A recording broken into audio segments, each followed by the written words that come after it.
Alright, today I'm going to be talking about the 330Ci. I just bought this car for a daily driver project because I didn't want to ride a motorcycle around anymore. So here's some shots of it.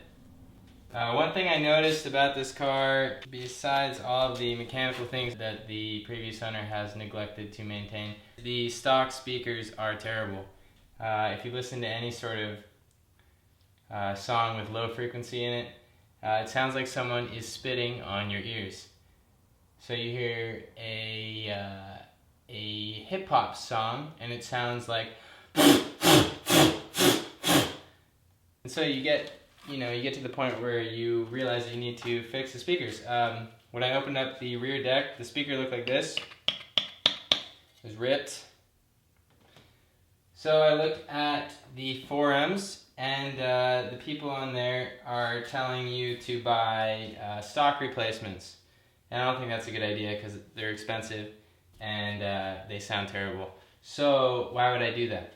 I wouldn't. Now the stock speaker has an impedance of 2 ohms. And so everyone on the forum says, oh, you have to match the impedance. Well, that's not really the case. I went with 4 ohm speakers. Sue me. And I put them in and they sound great. So just don't listen to people online because they are full of shit. These new speakers, I've already installed them and tested them out and they sound great. They were about 39 bucks a pair.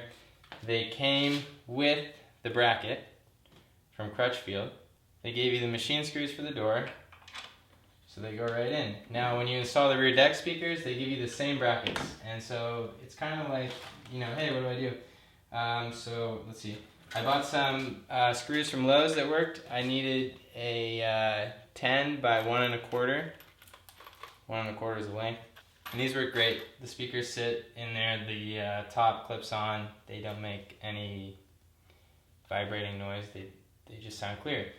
I did have to turn up the low frequency a bit on the equalizer because the impedance is greater on these speakers. Bum, bum, bum, bum, bum, bum, bum. But anyways, that's how you install this. It's really simple.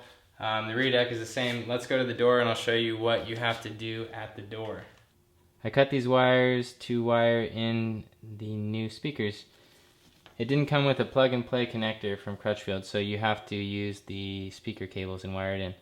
Now in German cars, the brown is the ground, and then on the connector that I got from Crutchfield, the little one, is the ground. So it has a stripe, so we know to wire this striped one to the brown one. I'm going to go ahead and solder these together.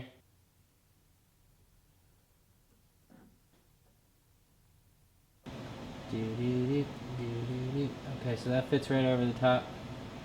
And then we go ahead and just shrink the heat shrink tubing with the soldering iron. Okay, so now that that's all done, you just plug in your speakers and you're good to go.